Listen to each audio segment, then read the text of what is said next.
ஏப்பா சிலம்பம், ரேவதி சொன்ன ஹாஸ்பிட்டல் தானே?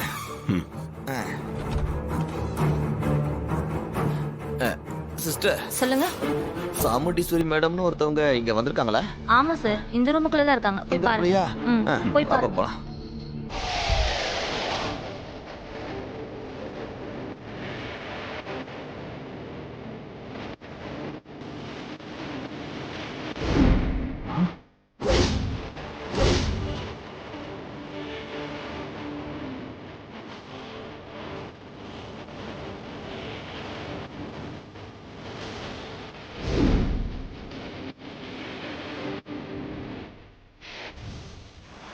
என்னாச்சு?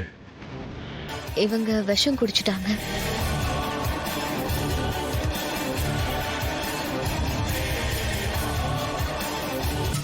என்ன இருந்தாலும் நீ இப்படி பண்ணிருக்க கூடாது மாயா.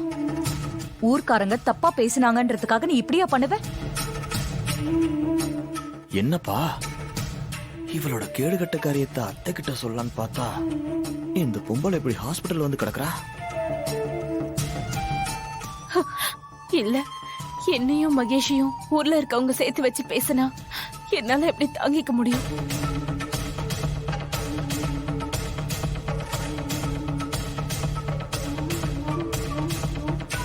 அவனை என் பையன் மாதிரி தான் நான் பாக்குறேன். அவனோடவே என்ன சேர்த்து வச்சு பாக்குறப்போ என்னால பொறுத்துக்க முடியல.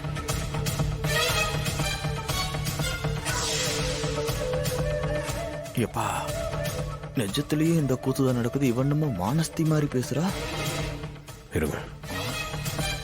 இவனுக்கு இப்ப கல்யாணம் நடக்க போகுது. இந்த மாதிரி நேரத்துல எங்களை சேர்த்து வச்சு பேசணும்.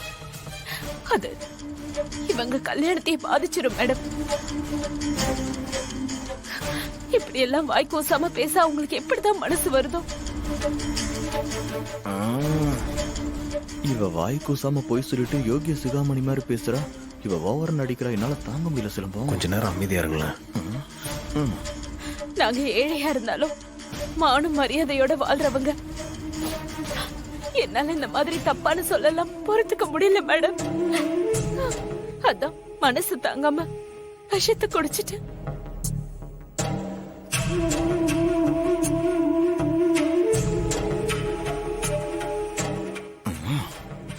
சிலம்பம் என்னால தாங்க முடியல.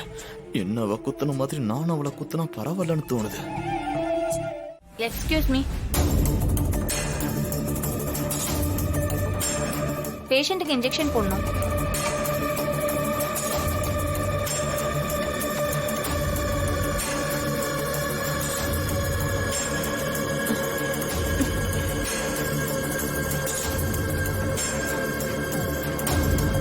எக்ஸ்கியூஸ் மீ சிஸ்டர், எனக்கு ஒரு ஸ்மால் டவுட். என்ன சார் டவுட்? இந்த லேடி உண்மையிலே விஷம் தான் குடிச்சிருக்கா இல்ல விஷம் குடிச்ச மாதிரி நடிக்குதா? யோ, ஏன் சார் இப்படி எல்லாம் கேக்குறீங்க? இவங்க நிஜமாவே விஷம் குடிச்சிருக்காங்க. பிராமிஸா? உண்மையா சார்? நீங்க சொல்றதுனால நம்புறேன்.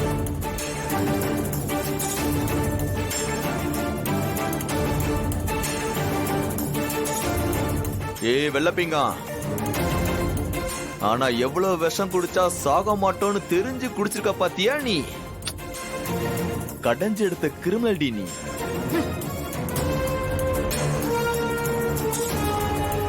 இங்க பாரு, நீங்க 2 பேரும் கூடிய சீக்கிரத்துல சிலம்பத்தால மாட்ட போறீங்க. அந்த நாளை நானும் பார்க்க தான் போறேன்.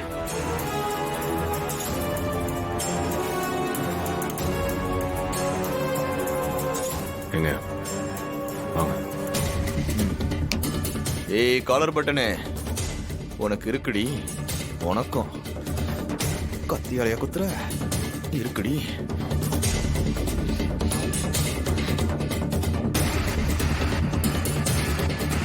எப்படியோ அந்த சாமுண்டீஸ்வரி குடும்பத்தை முட்டாளாக்கி அனுப்பிச்சிட்டோம்.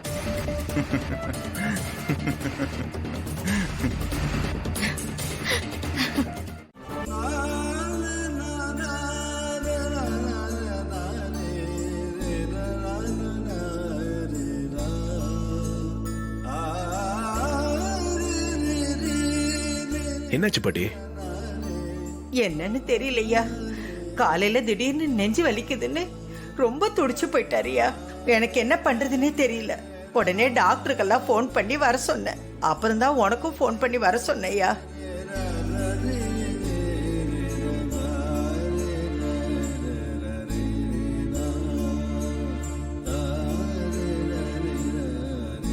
டாக்டர் தாத்தாக்கு இப்ப எப்படி இருக்கு? ஒன்றும் பிரச்சனை இல்லையே? இவருக்கு ஹார்ட் அட்டாக் தான் வந்திருக்கு. ஆ? ஆத்தி, மைல்டு அட்டாக் தான் மேடம். இருந்தாலும் இவரை இனிமே ரொம்ப கேர் எடுத்து பார்த்துக்கணும். நல்லா தூங்கி ரெஸ்ட் எடுக்கணும். இவரோட மனசை பாதிக்கிற மாதிரி எந்த விஷயமா இருந்தாலும் சொல்லாதீங்க. அது மட்டும் இல்ல, இவரை எப்பவும் சந்தோஷமா வச்சுக்கோங்க. நான் எழுதி கொடுக்குற மருந்து மாத்திரைகளை நீங்க ஃபாலோ பண்ணுங்க. சீக்கிரமே குணமாயிருவாரு. என் வீட்டுக்காரர் யாருக்கும் எந்த துரோகமும் செய்ய மாட்டாரே. அவருக்கு போய் ஏயா இப்படி எல்லாம் வரணும்? நீங்க கவலைப்படாதீங்கம்மா, இவருக்கு எதுவும் ஆகாது. நான் சொல்றபடி எல்லாத்தையும் ஃபாலோ பண்ணா இவரு ரொம்ப நாளைக்கு நல்லா இருப்பார். ஐயா முருகா,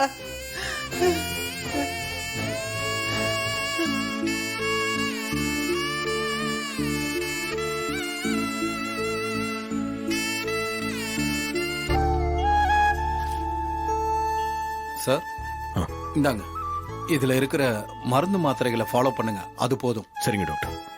ஓகே, நான் அப்ப கிளம்புறேன். வாங்க டாக்டர்யா.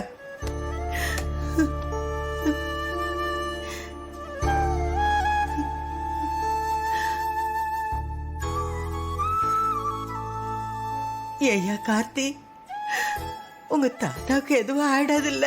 பாட்டி நீங்க கவலைப்பட்டு பயப்படாதீங்க. தாத்தாக்கு எதுவும் ஆகாது பாட்டி. தாத்தா இன்னும் நிறைய நாள் நம்ம கூட சந்தோஷமா இருப்பாங்க.